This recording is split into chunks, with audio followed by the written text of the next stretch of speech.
Have you ever wondered how a good multifamily deal can still bleed cash?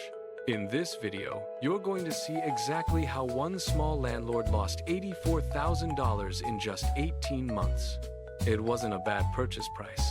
It wasn't a market crash. It was one avoidable mistake that showed up in three places: rent collections, vacancy, and mispriced utilities. If you own, or want to own, multifamily property, stick around. This is the kind of mistake you only need to see once to make sure it never happens to you. Let's get into it. Let's start with the property. A new landlord buys a small multifamily building. 16 units, C-class neighborhood, working-class tenants. On paper, the deal looks totally fine. And when me. Average rent is $1,000 per month per unit. 16 units times 1,000 is $16,000 per month in scheduled rent. Over a year, that's $192,000 in potential gross income. He underwrites it with 5% vacancy, reasonable expenses, and a solid cash-on-cash return. It looks like a straightforward, cash-flowing buy and hold. Here's the problem. He treats it like a set-it-and-forget-it investment. He never installs real systems for collections, vacancy, or utilities. That's where the quiet bleeding starts. The first leak is rent collections. The previous owner was flexible. Tenants paid on the 5th, the 10th, the 20th. Some were always catching up next month. When the new landlord takes over, he never resets expectations. There's no firm written policy. Late fees are inconsistent. Reminders and follow-ups are manual and random. Online payment options are optional instead of required. On any given month, 3 or 4 tenants are late, partial, or simply not paying on time. Instead of 16 units paying $1,000 each, reliably, he's regularly short. Let's keep the math simple. Imagine 3 tenants underpay or pay late by an average of $300 each month. That's $900 of missing income every month. Over 12 months, that's $10,800. Over 18 months, that's $16,200 gone, just from sloppy collections. And this is conservative. In the real world, late payers often turn into non-payers. Non-payers turn into evictions. Evictions turn into legal costs, vacancy, and expensive turnovers. All of that started with one simple mistake: no tight, enforced, automated rent collection system. The second leak is vacancy. On the spreadsheet, he planned for 5% vacancy. On a 16-unit building, that's basically 1 unit sitting empty for a few months each year. In reality, because collections were weak and screening was loose, churn took over. Chronic late payers became evictions. Good tenants got tired of problem neighbors and moved out. Make-ready work took too long. Leasing was reactive and unorganized. Instead of 5% vacancy, the property was effectively running around 12 to 15% vacancy over that 18-month period. Here's what that means in dollars. At 5% vacancy on $192,000 of potential income, you expect to lose around $9,600 per year. At 15% vacancy, you lose around $28,800 per year.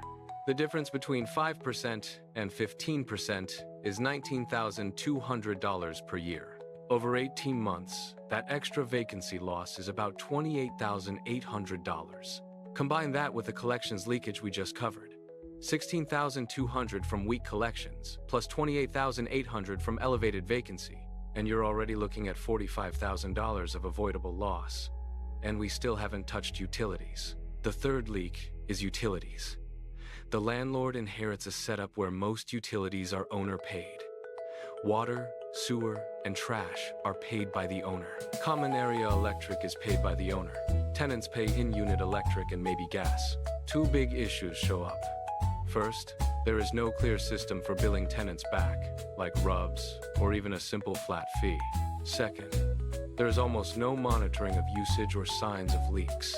Because tenants don't feel the cost, usage creeps up. Common areas stay lit 24 hours a day with old, inefficient fixtures. A slow water leak in one building goes unnoticed for months. Let's use simple numbers again. The landlord originally underwrote utilities at about $400 per unit per year. For 16 units, that's $6,400 per year. In reality, without controls and without billing back, utilities end up around $800 per unit per year. For 16 units, That's $12,800 per year. The difference is $6,400 per year. Over 18 months, the overage comes out to about $9,600. With basic systems and a utility billing strategy, he could have realistically cut that in half or more, just by implementing RUBs or a flat monthly utility charge, upgrading to LED common area lighting with timers, and doing simple inspections to catch leaks. Instead, that extra $9,000 or $10,000 just disappears from the bottom line. Now let's put all of this together. We have about $16,200 lost from weak collections over 18 months, about $28,800 lost from elevated vacancy, and about $9,600 lost from mismanaged utilities. We're already at roughly $54,600. Now add the ripple effects: legal and eviction costs, turnover and make-ready expenses, extra marketing and leasing costs, interest and carrying costs while units sit empty, and potential rent concessions because the property's reputation has slipped.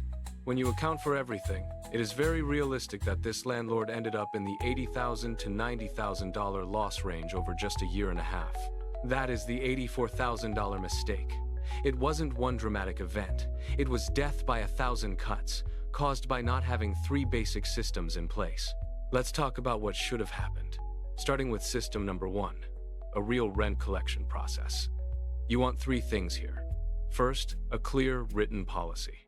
Rien de date, any grace period, exact late fee amounts and when they hit, when notices are sent, and what happens at 30, 60, and 90 days past due. Second, automation and reminders. Whenever possible, require online payments. Set up automated reminders 3 days before the due date, on the due date, and the day after if unpaid. Make it clear that rent is the first financial priority. Third, consistent enforcement. Charge late fees every time according to the policy. Avoid the "I'll waive it, just this once" habit. Move quickly to written payment plans or legal notice. Do not let verbal promises stretch for months. With this kind of system, you shrink that collection leakage dramatically. 1 or 2 tenants might still struggle, but you're no longer losing thousands per month because the entire culture of the building is pay whenever you feel like it. System number 2 is vacancy and turnover control. Vacancy is not just a budget line. It is something you actively manage. Start with front-end screening. Define your income requirements, your credit standards, and your rental history criteria. Verify employment and call previous landlords. Only make exceptions when there is a clear, documented reason that still makes sense for the property. Next, tighten your turn process. Have a standard scope for light, medium, and heavy turns. Build relationships with vendors so you have predictable pricing and faster scheduling. Set a target number of days from move out to rent ready and track whether you're hitting it. Then, implement pre-leasing. Market the unit as soon as you get notice to vacate. Use clear, updated photos and, ideally, a simple video walkthrough. Have a checklist for every vacancy so you are not reinventing the process each time. Here's why this matters. If you can cut your average days vacant per turnover from 45 days down to 20, you save 25 days of lost rent every time. If you have 6 turnovers per year at $1,000 per month, that can easily mean thousands of dollars reclaimed each year and tens of thousands over the life of your ownership. The difference between a hobby landlord and a professional operator is often measured in days. Days late, days vacant, days waiting to respond. System number 3 is a utility strategy. This doesn't need to be complex, but it must be intentional. First, decide on your utility model. Will you include all utilities and just charge higher rent? Will you use a ratio utility billing system to allocate costs based on occupants or square footage? Or will you charge a flat utility fee per unit and review it annually? Second, monitor and audit your bills. Look at them monthly, not once a year at tax time. If a bill spikes, investigate it quickly. Check for leaks, equipment failures, or misuse. Third, invest in efficiency. Install LED lighting in common areas and put them on timers or motion sensors. Use low-flow fixtures in units with high water usage. Add simple inspection steps to your maintenance visits to catch silent leaks. Even modest changes can add up. If you raise net operating income by just $5,000 per year and your market cap rate is 6%, you've increased the value of your property by roughly $83,000. Small monthly utility decisions can translate into big long-term equity and protect you from the invisible bleed that hurt the landlord in this story. So what does all of this mean for you as a multifamily investor or landlord? The landlord in this story didn't lose $84,000 because he bought the wrong building. He lost it because he failed to install systems for the three things that matter most to day-to-day cash flow: collecting rent, controlling vacancy, and managing utilities. If you're under contract on a deal right now, or you already own a building, ask yourself 3 questions. Do I have a written rent collection policy that I actually follow? Do I truly know my trailing 12 months of vacancy and turnover cost? Do I have a clear utility strategy? Or am I just hoping the bills stay reasonable? If the honest answer to any of those is no, that is your homework from this video. Subscribe if you're serious about building a multifamily portfolio that cash flows in real life, not just in a spreadsheet.